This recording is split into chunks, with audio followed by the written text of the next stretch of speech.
Hi everyone, it's Mrs. Bright. I hope you're having a wonderful day today. We are going to look at some reading strategies I use with my students today, and I actually have a clip from my classroom that we're going to look at together so you can see what it looks like in practice. I know that when I was new to teaching and also still in teaching, it's very helpful to see what everything looks like in practice. So we'll look at the video clip together and then we'll break it down after we watch the clip. So without further ado, let's go ahead and dive right in. All right, ladies and gentlemen, we're going to go ahead and read that third paragraph. Fingers are on King Cyrus. We're going to go ahead and read along. Remember, if I don't read a word, you read it out loud for me. Cyrus viewed himself as a liberator of people instead of a conqueror. He treated his subjects equally, regardless of religion or ethnic background, as long as they did not revolt and paid their taxes. He allowed the people he conquered to maintain their religion and custom. This was a different way of ruling than the previous empires like the Babylonians and Assyrians. He allowed more than 40,000 captive Jews to return home to Jerusalem from the exile in Babylon, earning the name the Anointed of the Lord from the Jewish people. All right, good. Ladies and gentlemen, you've got 2 minutes to go ahead and annotate that paragraph, highlighting the main idea, underlining if you don't have a highlighter, and circling key words.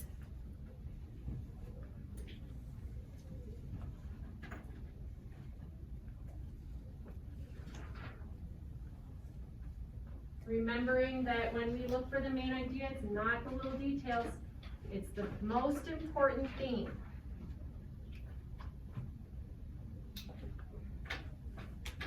I'm seeing some really good annotating, you guys. Keep it up.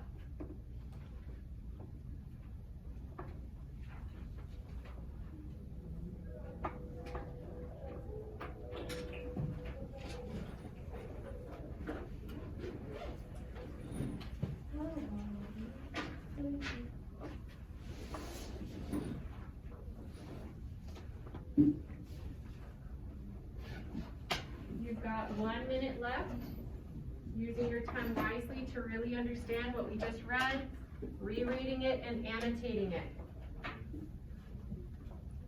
Circling the key words and words you don't know.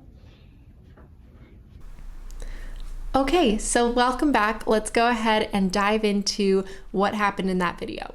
First things first, I wanted to point out that in that video, I go over with the students the expectations. It's always important to be very clear with your expectations. This is something that we've already been explicitly taught in my class, so I don't have exactly word for word, this is how you do it, and we practice and do that whole gradual release. We're just going right into it, but I still give them a reminder because it's something that we do, but I always want to make sure that they remember it. So we went ahead and used a procedure that we've already been using. They read whatever word I don't read. So when I'm reading out loud with them, they're expected to follow along and be able to say whatever word I don't say. That keeps my students accountable to making sure that they are reading along with me, and it gives them great opportunities to practice reading without the pressure. So that's one reason why I use that strategy. And you can also notice too, I'm using a few other just good classroom strategies while I'm at it. I am pacing the classroom as I go around. I'm walking and reading it with my students. And then after we're done with the reading, I remind them how to annotate, and I give them a timer just so they can see how much time they've got left for annotating. I always like being very clear with time expectations with my students. And you'll notice that as I'm having them annotate, I'm going around and giving them positive verbal feedback. That is so important. It's always a great idea to give as much verbal praise as we possibly can. And so in that video, we see that I'm pointing out what I like that they're doing And that's just another strategy that I wanted to point out. So give it a try, see how your students like it. Every class dynamic is different, but I know that this works really well for my students, and it helps keep them accountable to the reading, helps them learn how I pronounce things, and also gives them an opportunity to work on their pronunciation.